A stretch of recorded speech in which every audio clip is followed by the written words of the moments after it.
आप लोग फिर से अगर ये वीडियो जो है वो रिकॉर्डेड वहाँ पे भी रहते हैं यूट्यूब पे, there you can actually visit. Alright, so now I am switching to our presentation. Yes, so we discuss this defect first, right? Let's see. Defect in crystal. What are the defects in crystal? So we restrict our discussion to the point defects. Okay, there are line defects, there are plane defects as well.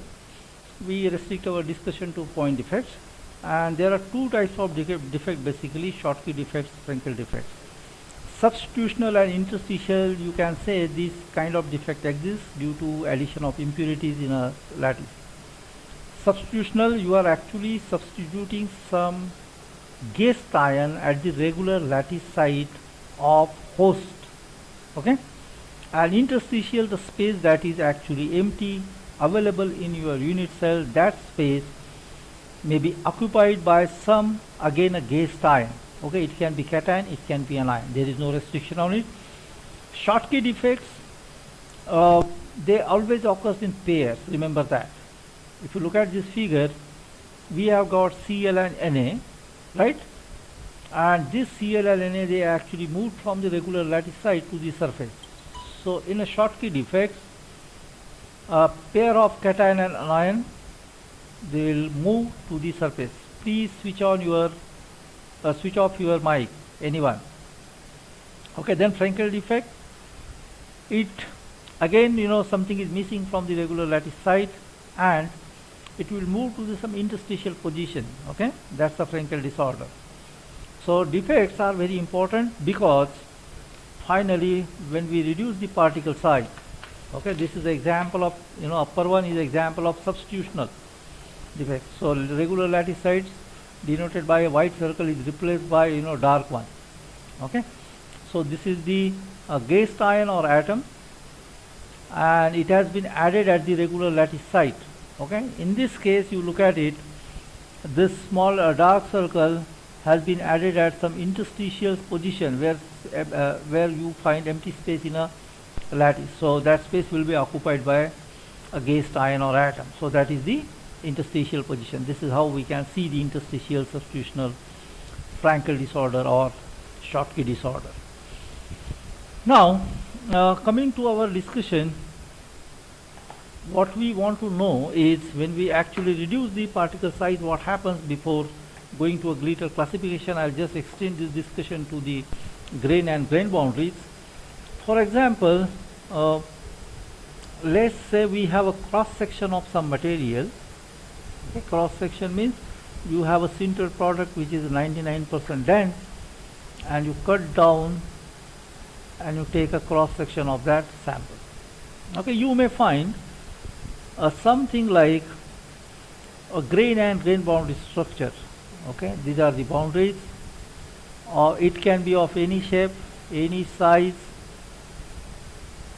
Okay, depends how you are processing that material. Okay, consider this. Okay, all these are the grains of the material. So this is the interior of the grain and this is the boundary between two grains. Okay, now point is, obviously in a grain you have got atoms, right? Atoms arranged depending on the crystal structure. Atoms, you will find layers of atoms. It may be along any direction. We are not talking right now axial direction, but there can be atoms. Now what happens if I just separate out the region of grain and grain boundary? Okay, so this, let's say this region, okay, this region particularly,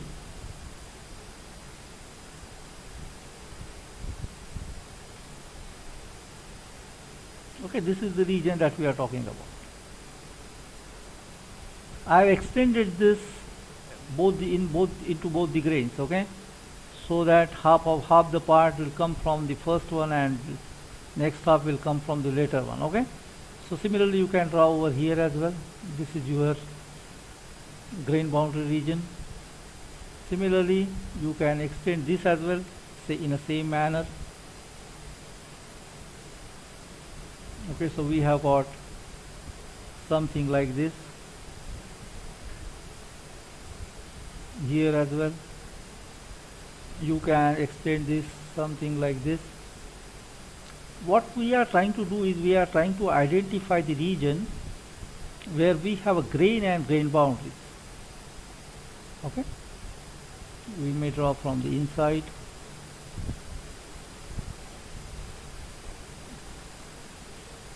Alright, so we have got this grain and grain boundary region.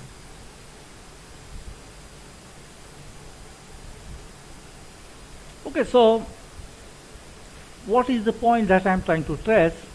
You have got a defects in crystal. Very obviously these are not a single crystalline material, am I right? So you are going to have some defects. Why? Because symmetry is broken, because any grain can take any shape and any size. They are not going to be multiples of your unit cell dimension. So symmetry will be broken at the surface, that for sure, and we may have charge neutrality condition must be imposed, and to maintain the charge neutrality certain defects should be created in the grain as grain boundary. Now depending on the energy of those defects, created defects, what happens is some of them will move to the surface, some of them will stay in this grains. So those things are possible. Alright, so this is your grain boundary region.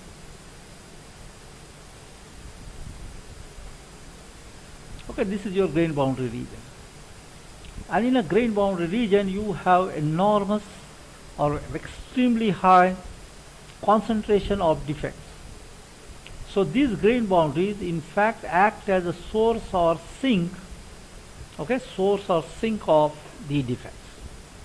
Now very obviously there is a possibility that again this grain boundary and this grain may have different composition altogether in terms of atomic weight, percent of every atomic species. They can have a different concentration. Okay, that is the first thing. So what we can see is in a grain boundary region we can have different concentration. Okay, that's the first one.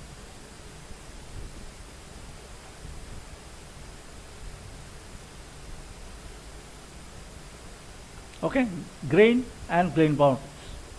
So which one is the grain? So this is your grain.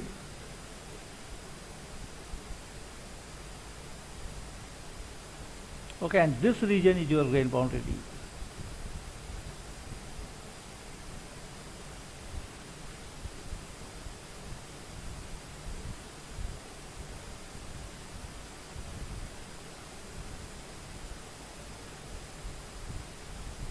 This is your grain boundary region. So in a grain boundary and grain they can have a different composition. Second aspect is it is not really necessary that all these grains they are equiaxed. Okay, equiaxed means, now I am using very specific word, equiaxed. Axis means we are talking about the orientation of the grains along certain crystallographic direction. Okay, that means we are talking about the direction HKL. Okay, you indicated that HKL in a square bracket. Okay, so these two actually aspects becomes the basis for classification of nanostructure. Okay, anything, any dimension, any one of the dimension. Okay, important point I am just stressing again. Any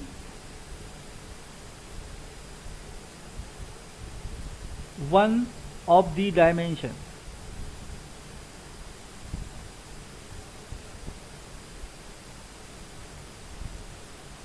Any one of the dimension must be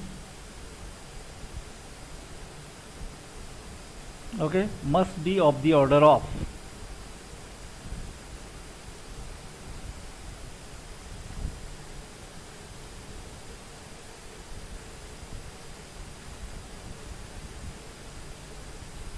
maximum 100 nanometer. Anything less than 100 nanometer considered the nanoscale. We'll see that. So what is the point? The important point is we are considering these grains, these grains and their composition. Okay, composition in two regions, grain and grain boundaries, and these grains we are considering them as a building block for our classification. Okay, along any direction, if this grain, okay, is of the order of 100 nanometer, then we can call that a nanostructured material. So based on these two aspects, Gleiter proposed the classification. Okay, Gleiter proposed the classification, and that classification is known as the Gleiter classification. Now I hope I have made very clear point about this grain and grain boundaries. Okay, all the way diffusion is driven by the gradient of concentration that exists in the grain and grain boundary region. So if something has to be diffused, okay, something has to be diffused from here across this grain boundary, then there must exist a concentration gradient. Okay, and that concentration gradient exists, and therefore some of the defects from one grain to other grain diffuse across this boundary, and they actually form a bigger grain. Okay, so that's how sintering takes place. And any sinter product you take, if you take a cross section, this kind of microstructure you can actually observe in a this one optical microscope. Okay, any material you take, if you polish it properly, etch out top region and put up under the microscope, you will find this kind of structure. Not necessarily this kind of structure, it can have a different type of grain size, grain boundary region. You can have hundreds of grains in the cross section, but this kind of structure possibly can be observed. So Gleiter uses all the properties of materials. When we are talking about the property of material in bulk, it will always be determined by the microstructure. Okay, whatever structure we have, crystal structure, but as a product, if you see the property of any matter, okay, sintered matter, so there exists a relation between the microstructure and the property. Okay, microstructure means what?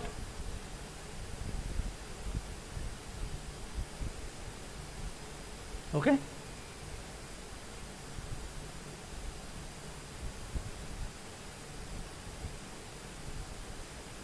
microstructures, there is a relation between microstructure and the property of material.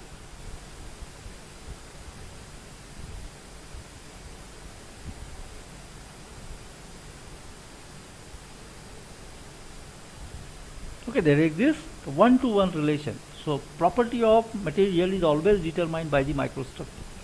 Now what we are adding into that is whether this microstructure, it is on a nanoscale in any one of the dimension. Let's take along x-axis or y-axis or z-axis, whether that grain is of this order, length maybe, or maybe width, or maybe height.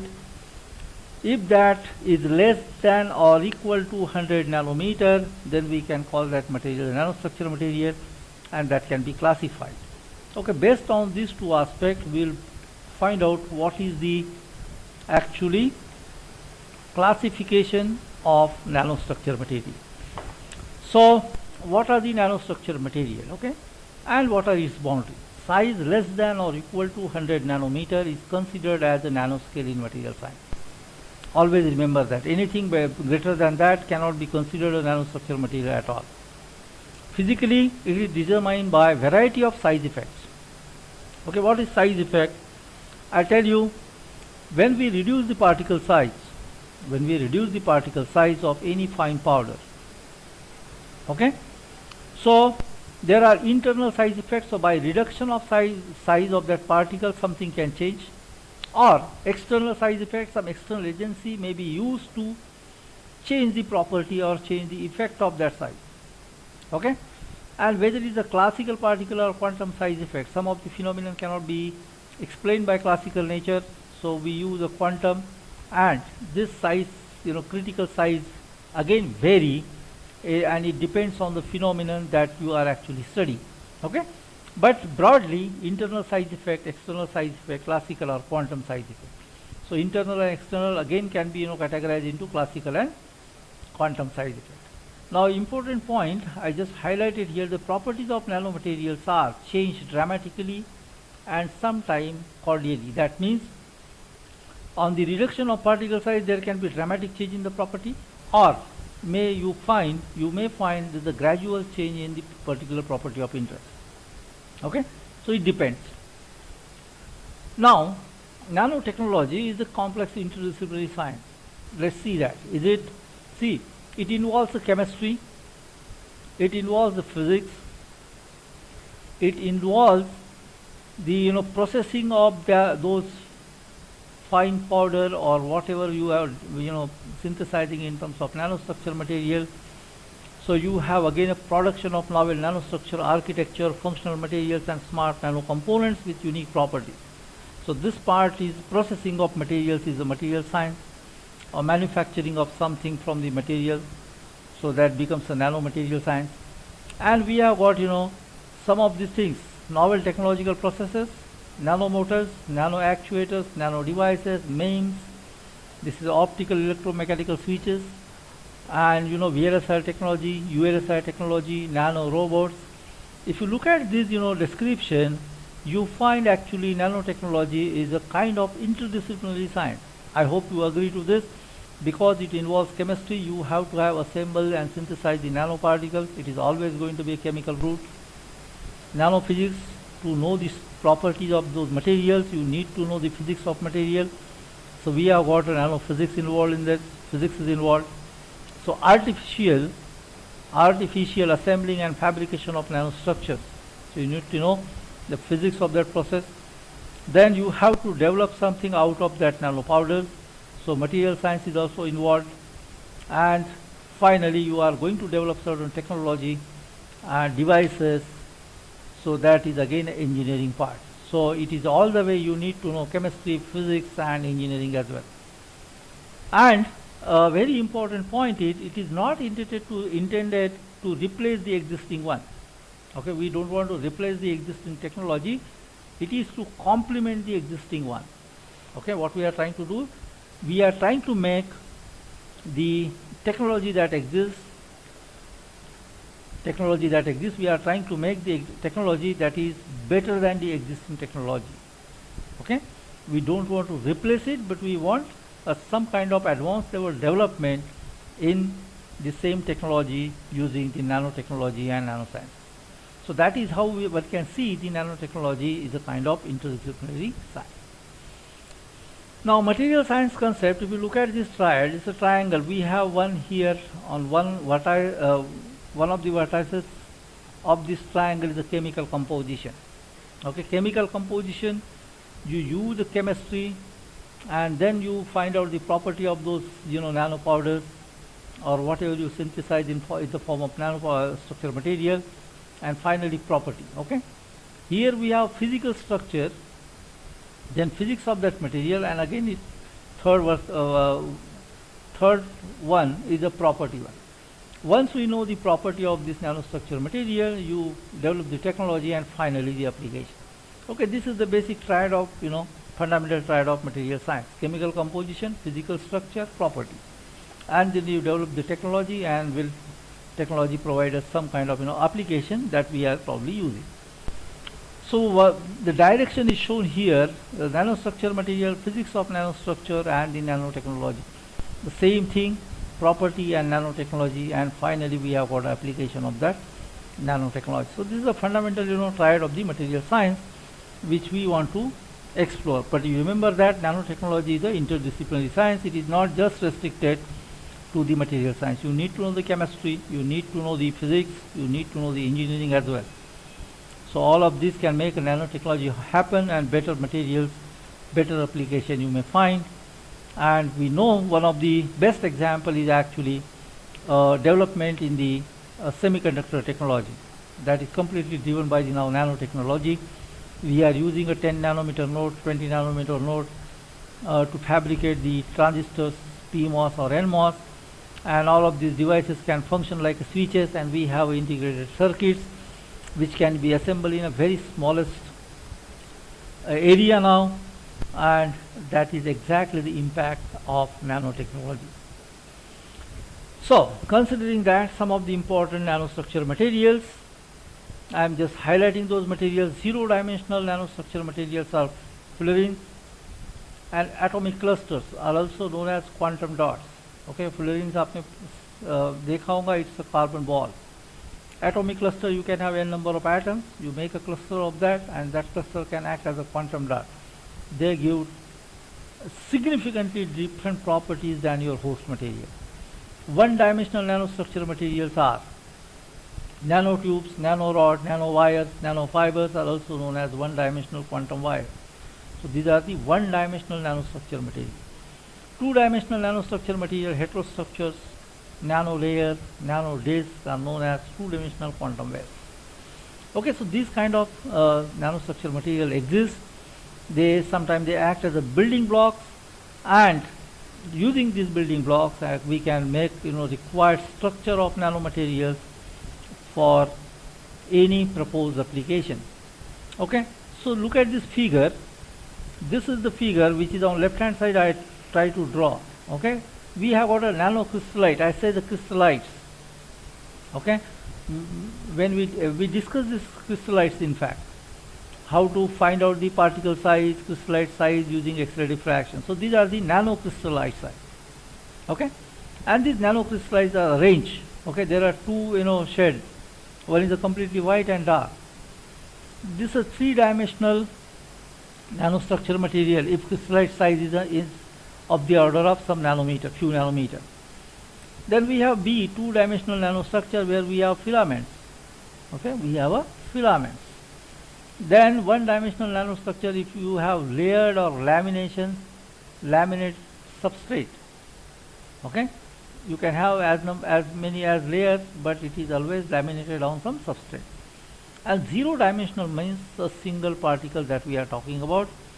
Now obviously its diameter should be of the order of or less than 100 nanometer. So these are the kind of things those are possible in case of nanostructure material. Now we will switch to our well-known example of correlation. Okay, well-known example of correlation.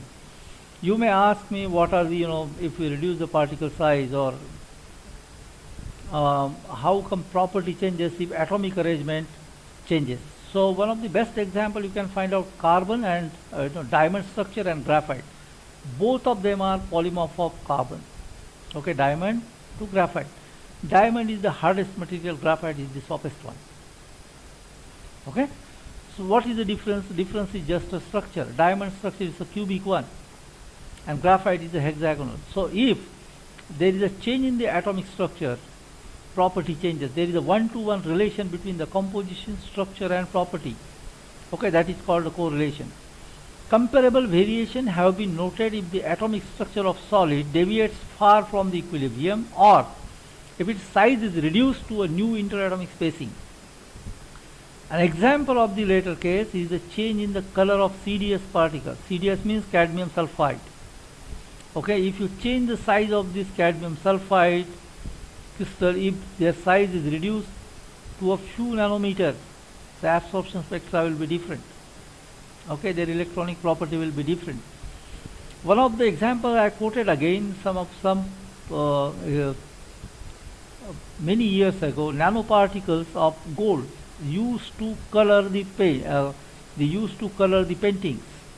They used to use gold nanoparticles dispersed in some kind of paint or some kind of solvent for having different colors. So that means different size of gold nanoparticle will give us different color. So these kind of effects on size reduction can be observed in many materials. So this is one of the example of CDS again. So we can have a different absorption peak spectra for nanostructure material. So very peculiar property obviously.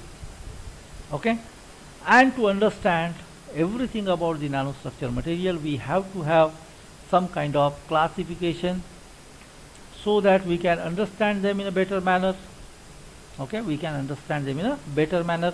We can exploit them in a better manner. Probably we can come across, or we can develop the new methods, new processing technology, so that we can have better control on the property of the developed product. Okay, so therefore we need to know the classification first.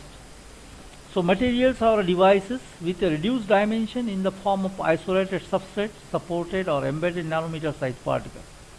Okay, thin wires, films.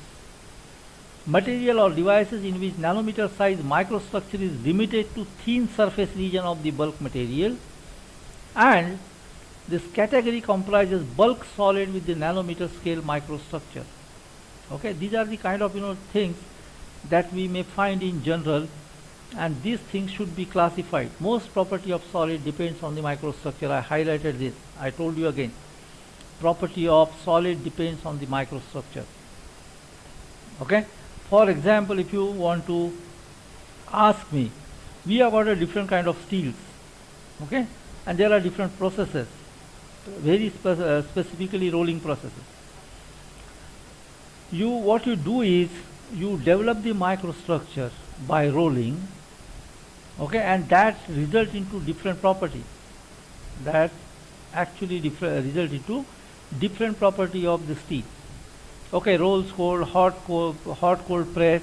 These are the kind of steel exist in the market. And depending on the requirement of your mechanical property, you can actually go for the different steel. So although compositions are same, everything is same, material is same, but if you process them differently, they can still give you different properties. So that's how property of the solid depends on the microstructure of your solid. Now, basis for classification. Okay, I said grain and grain boundaries, they can have a different chemical composition. Okay, they can have different atomic arrangement. Are the size of the building blocks, crystallites or atomic or molecular group. Okay, size of the building blocks. So basically these three fundamentals, if we club them together and arrange it properly, we are going to have a classification.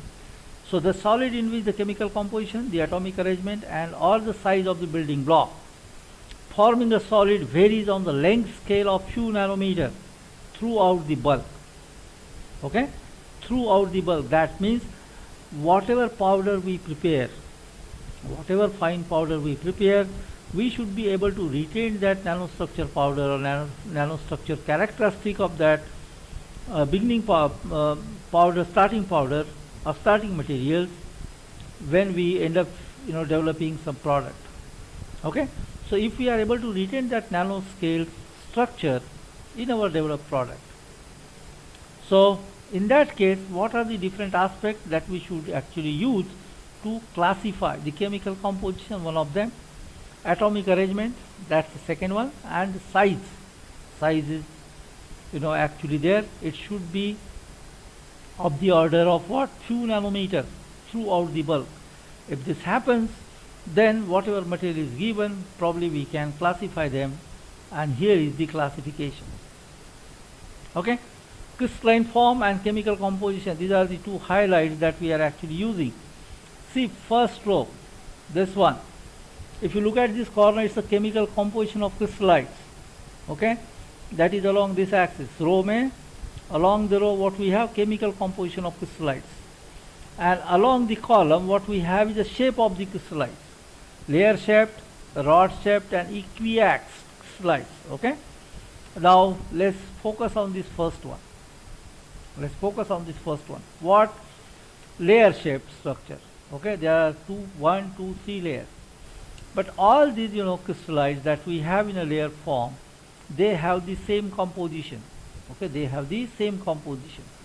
Now second, see, different for different crystallites.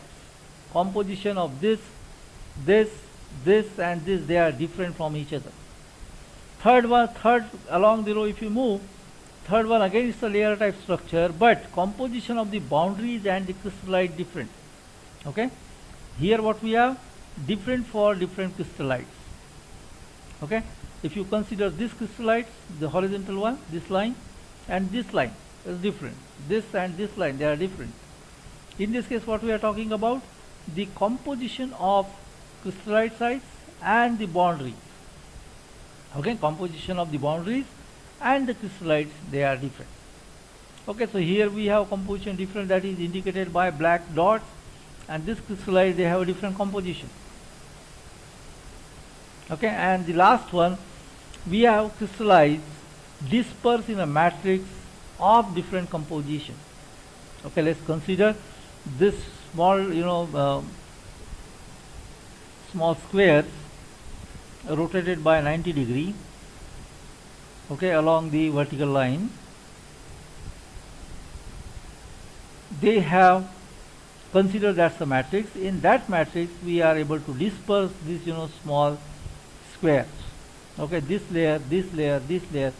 So we are able to disperse some of the crystallites in a host matrix, and their composition is different. Second row, we have a rod shape structure, okay, rod shape structure, they are arranged, okay. This is a two-dimensional case. We restricted one of dimension in a one of the dimension must be of the order of less than or equal to 100 nanometer, remember that. So here we have rectangular rod shape structure, and they are arranged. Again, composition of individual rods, if you take, they must be same. In this case, composition of those rods can be different, okay, composition of those rods can be different. So we have here different composition, you can say. In this case, the interface that exists between two rods, okay, the interface or grain boundary area, you can say, the interface between the two rods that exists, the composition of that interface and the composition of your rod is going to be different. That is the meaning. And third one, all these rods are actually dispersed in the matrix, okay. So this is our matrix, a small square area, and in that small square area you are added 4 different columns, okay. Now what is the necessity? Necessity is composition of matrix and composition of your this column that we have dispersed in the matrix, they are different.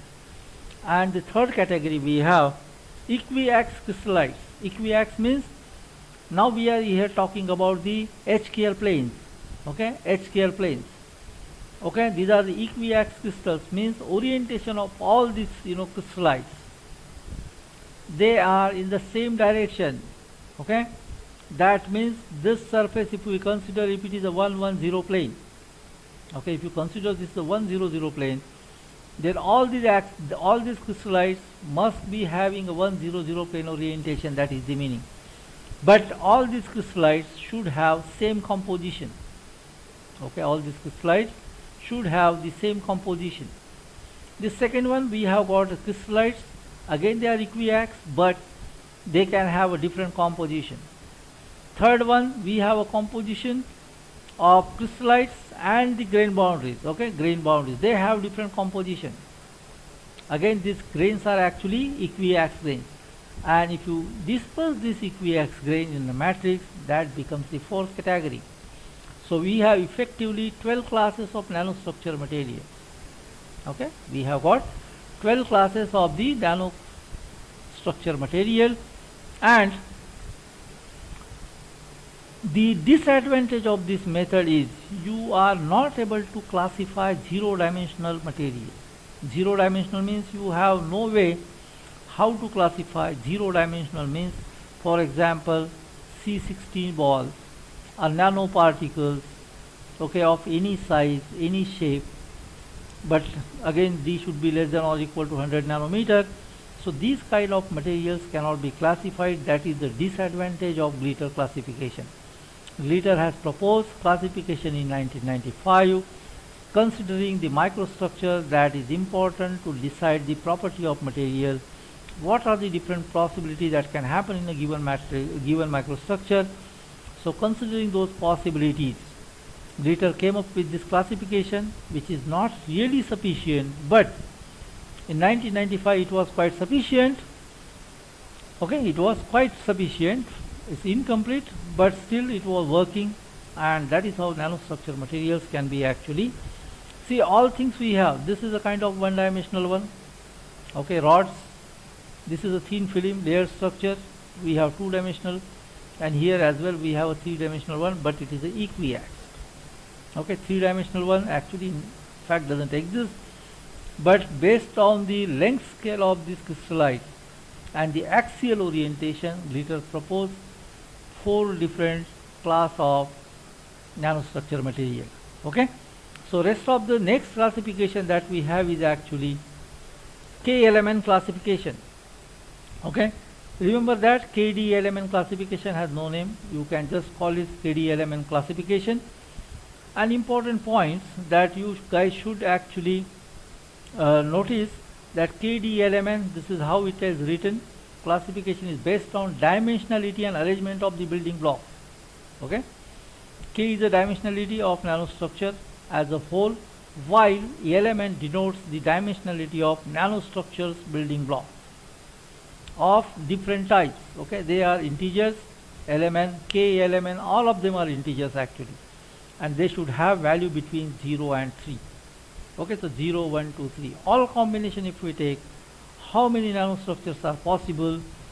Only thing is there should not be repetition, and again requirement is that critical length scale that must be less than or equal to 100 nanometer. So based on this classification we have KD element classification, and from the condition restricted number of nanostructure classes exist. Elementary units we have got 3, okay, 0 dimensional, 1 dimensional and 2 dimensional, we'll see that figure.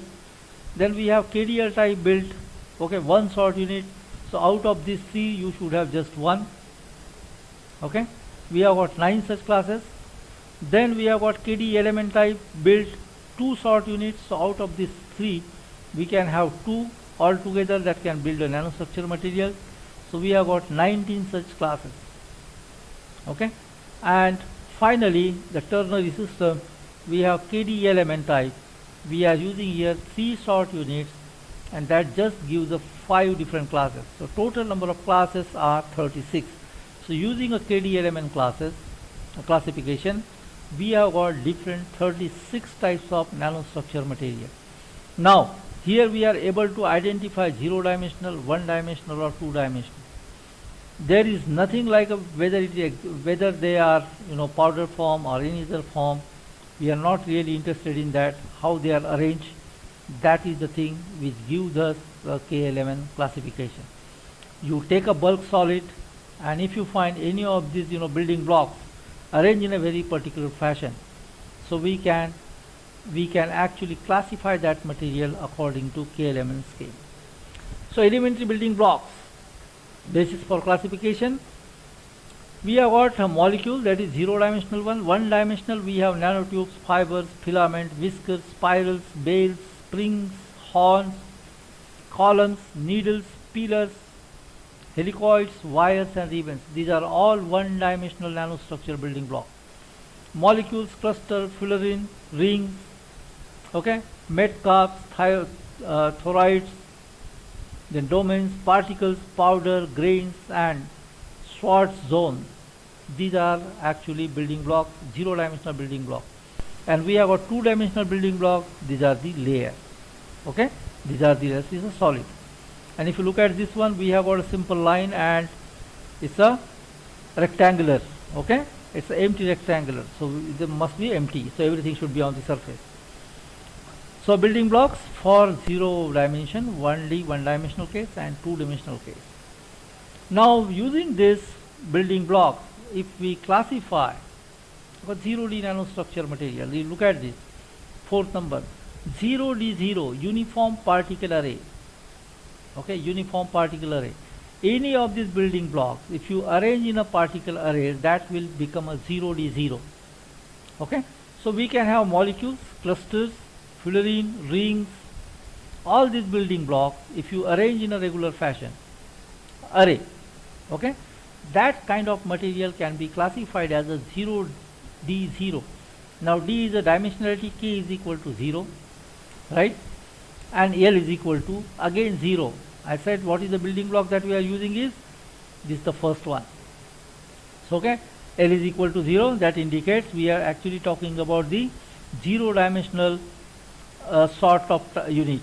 Okay, so we have got uniform particle arrays. 0D0 KD LM, so it has to be actually heterostructure. Why? Because we have 2 sort units. Okay, one we have a 0 1, we have L is equal to 0, and other one is we have this D. So it has to have different type of unit that we'll see. If you look at it, L is equal to 0, that means we are again talking about the first one. Second M is equal to 0, that means we are actually considering 2 out of them. Okay, 2 out of them. So we have heterogeneous particle array, core shell structure, dendrimers, onions. See the figure, we have got a first particle, They are attached with two empty circles. We have got here ring, okay, something like this. So these kind of structures we have got here 0D00. One dimensional nanostructure if you go for, okay, here we are now talking about 2D. So one dimensional nanostructure material, the next category becomes 1D0. Now we are talking about the 1D, okay, you don't forget about this 2D here. We are talking about the next category where actually building blocks are what? Building blocks are actually one dimensional nanostructure. Okay, so 1D. Now L is equal to 0. L is equal to 0, that means we are talking about the molecular chains, polymers, they are arranged in a single along the certain line, okay? All these molecules, okay? If they are arranged in a particular fashion along certain line, so that is actually 1D0. Then 7 we have 1D00. It should be heterogeneous because we have 2, 1. So all these, fundamental building blocks, zero dimensional material, they are actually arranged in a particular fashion. You see it. Okay. So it's a hetero. Example is heteropolymer. 1D1. 1D1, that means now we are talking about one dimensional nanostructure material as a building block, and we have bundles, ropes, cables, corals. Okay. 9 1D11. Hetero chains, hetero cables, saw, hair. Look at the building block. What is a building block? Building block is our nanotubes, fibers, filaments. All these are arranged. Okay, all these are arranged actually. A particular direction. So that becomes actually your 1D1 nanostructure. This way we can classify them in totally 36 blocks. I want you to go through this figure carefully, and you should be able to identify the structure. You should be able to identify the structure. Any material that you, any arrangement you select out of these two, you should be able to tell me the class of that particular nanostructure material. For example, in this case 27, 3D20, 3D20, that means the three-dimensional one, K is equal to 3, D is equal to 2, that means we are talking about the last category of building block, and 0 means something has cross section. Okay, circular one. See here circles. Intercalates, skeleton of layer and powder. Okay, layer and powder. If you look at this building blocks, we have got 2D this, and here is equal to 0. Okay, so must be coming from this structure and this structure. So if you look at this figure, okay, three-dimensional, K is equal to 3, and D is equal to D as it is 2, 0. So it should be a solid one, a layer, skeleton of layers and powders. That can be classified as 3D20. 3D21, crossbar layer, layer fibers, skeletons. All these are the example of nanostructure material. So we can actually synthesize kind of this nanostructure to tailor the property of solid. So this is how classification is important, and classification has been done, the nanostructure material. Alright.